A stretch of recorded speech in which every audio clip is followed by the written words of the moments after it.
Aujourd'hui, on se retrouve pour le deuxième épisode consacré aux Romains durant l'Antiquité et nous allons parler de la société romaine. Mais avant de commencer, et si ce n'est pas déjà fait, je vous invite à vous abonner à ma chaîne pour être tenu au courant de toutes les nouveautés. La société romaine. Comment était-elle organisée ? Un père tout-puissant. Dans la famille romaine, le père exerce l'autorité.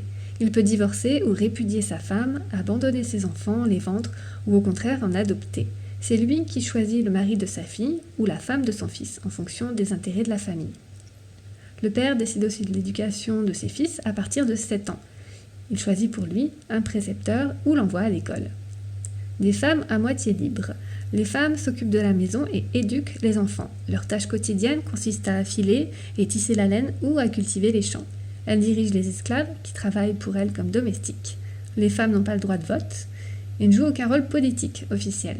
Elles peuvent malgré tout exercer plusieurs métiers, par exemple médecin, nourrice, professeur ou encore marchande. On sait aussi que des femmes sont devenues de grandes prêtresses. L'éducation des enfants. Les garçons vont à l'école à partir de 7 ans pour apprendre à lire, à écrire et à compter. Ils s'entraînent à l'aide d'une pointe d'os ou de fer sur des tablettes de bois recouvertes de cire. À partir de la fin du 1er siècle, avant Jésus-Christ, l'école élémentaire devient obligatoire et accessible aux filles. Les familles les plus riches envoient leurs fils à l'école secondaire à partir de 12 ans, pour bien apprendre à parler en public et devenir magistrat ou sénateur. La bulla. Les enfants reçoivent la bulla quelques jours après leur naissance, à l'occasion d'une cérémonie religieuse. C'est un bijou porte-bonheur, en cuir ou en or, dans les familles les plus riches. Il se porte au cou. Les animaux de compagnie des Romains. Les Romains s'entourent de nombreux animaux domestiques. Les chiens gardent les maisons, accompagnent les chasseurs ou les légions et portent des messages. Les serpents chassent les souris et les rats. Les poissons, comme les carpes ou les murènes, nagent dans des bassins et les canaux des jardins. Les pies, enfermés dans des cages à l'entrée des maisons, servent de sonnettes. Les Romains les plus riches apprécient aussi les paons, les cygnes, les faisans et les perroquets, originaires d'Inde. Voyons maintenant comment était l'habitat au temps des Romains. Rome, une ville bruyante et surpeuplée. La ville de Rome est construite sur les rives du fleuve Tibre et les 7 collines qui l'entourent. C'est une ville très animée. Des chariots y circulent la nuit pour livrer des marchandises. Le jour, les piétons encombrent les rues, les boutiques et les ateliers des artisans. Comme les fenêtres n'ont pas de vitres, il est difficile de dormir de jour comme de nuit. Les gratte-ciels à la romaine. Pour loger tout ce monde, les architectes romains construisent des immeubles, les insulae. Ces habitations comptent jusqu'à 6 étages, ce qui est très haut pour l'époque. Ces logements se louent très cher et sont très inconfortables, car les WC n'existent pas et il n'y a pas d'eau courante. Les habitants doivent aller la chercher aux fontaines. Les toilettes publiques. Dans les maisons, les habitants utilisent des pots de chambre. Dans la rue, ils vont aux toilettes publiques, reliées à un égout souterrain. Ces toilettes consistent en un banc percé de trous sur lesquels les usagers s'assoient côte à côte.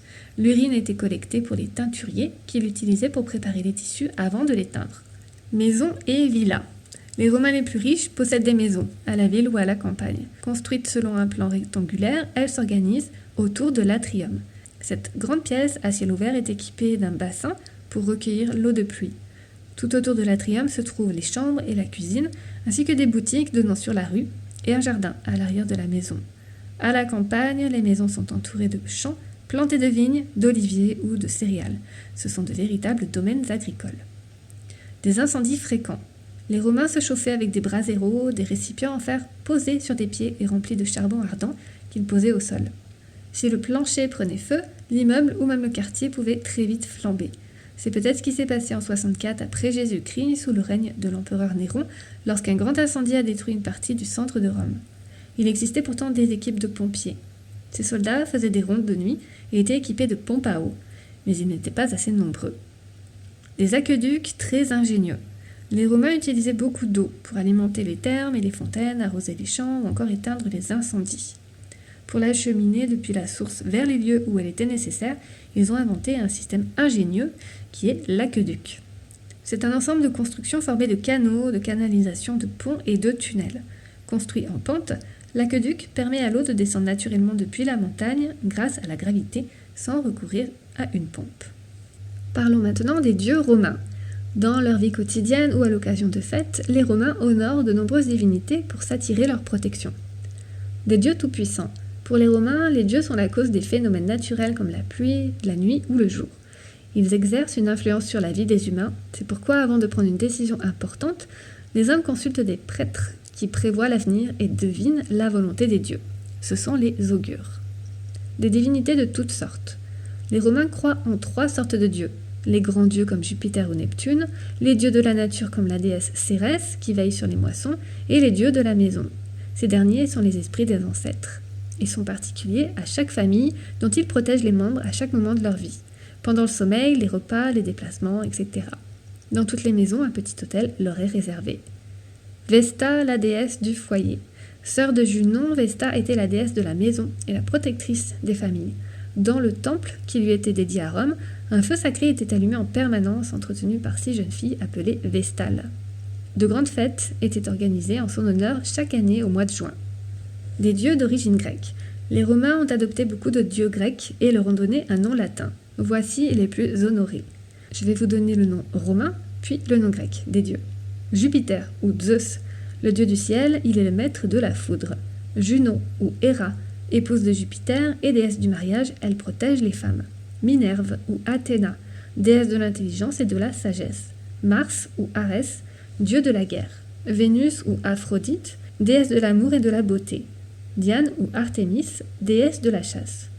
Apollon ou Apollon, dieu des arts. Mercure ou Hermès, dieu des marchands et messager des dieux. Bacchus ou Dionysos, dieu du vin. Pluton ou Hadès, dieu des enfers et du monde souterrain. Découvrons maintenant la fin tragique de Pompéi. En 79 après Jésus-Christ, Pompéi est recouverte de cendres suite à l'éruption du Vésuve, un volcan voisin. Redécouverte au XVIIIe siècle, cette ville a permis aux archéologues de mieux connaître la vie quotidienne des Romains. Plusieurs autres villes ont été détruites par le Vésuve comme Herculanum, Oplontis ou Stabis. Une ville prospère. Pompéi se trouve près de Naples, dans le sud de l'Italie. Au 1er siècle, elle compte entre 10 000 et 15 000 habitants. Comme dans les autres cités romaines, les maisons et les insulae, c'est-à-dire les immeubles, sont en pierre et en briques. On y circule à pied ou en char, sur des rues dallées, parfois bordées de trottoirs de pierre. Certaines rues sont équipées de passages piétons, 3 dalles surélevées, posées en travers de la chaussée. Des villas luxueuses. Certains habitants de Pompéi sont de riches Romains qui y séjournent pour se reposer. Ils vivent dans de somptueuses villas décorées de fontaines de marbre, de statues, de mosaïques, de fresques et de peintures en trompe-l'œil. Les artistes illustrent toutes sortes de scènes. Des natures mortes représentant des fruits et des légumes, des créatures marines ou encore des héros mythologiques ou des plantes. Les trésors de Pompéi. Les fouilles ont permis de retrouver de nombreux objets, coupes, bijoux, mobilier ou encore miroirs. Les archéologues ont aussi réalisé des moulages très émouvants. Ils permettent de voir les corps des victimes tels qu'ils étaient au moment de leur mort. Une éruption inattendue. Au 1er siècle après Jésus-Christ, les habitants ignorent que le volcan est actif. Le Vésuve n'a pas craché de lave depuis plus de 3000 ans. Ils ne s'inquiètent pas non plus des tremblements de terre qui secouent Pompéi en 63. Les séismes sont fréquents dans le sud de l'Italie. Le 24 août 79, jour de l'éruption, ils étaient en train de vaquer à leurs occupations habituelles. Une éruption très violente. L'éruption projette du gaz, des cendres et des pierres volcaniques dans l'atmosphère à plusieurs kilomètres d'altitude. Un énorme nuage noir masque le soleil. Il fait nuit en plein jour. En moins de 24 heures, Pompéi est recouverte de plusieurs mètres de cendres. Cette matière brûlante, 400 degrés, carbonise instantanément hommes et animaux. Un précieux témoignage. Pline le Jeune habitait à Misène, en face de Pompéi. En 79 après Jésus-Christ, il avait 17 ans. Il a laissé 2 lettres, écrites à l'intention de l'historien Tacite, où il décrit ce qu'il a vu. C'est grâce à lui que nous pouvons aujourd'hui reconstituer ce qui s'est passé. Merci beaucoup d'avoir écouté jusqu'au bout ce 2e épisode, j'espère qu'il vous a plu. N'hésitez pas à liker et à partager à des personnes que ça peut intéresser. Je vous retrouve très bientôt pour le 3e épisode consacré aux Romains durant l'Antiquité. N'oubliez pas de vous abonner à ma chaîne pour être tenu au courant de toutes les nouveautés et moi je vous dis à très bientôt.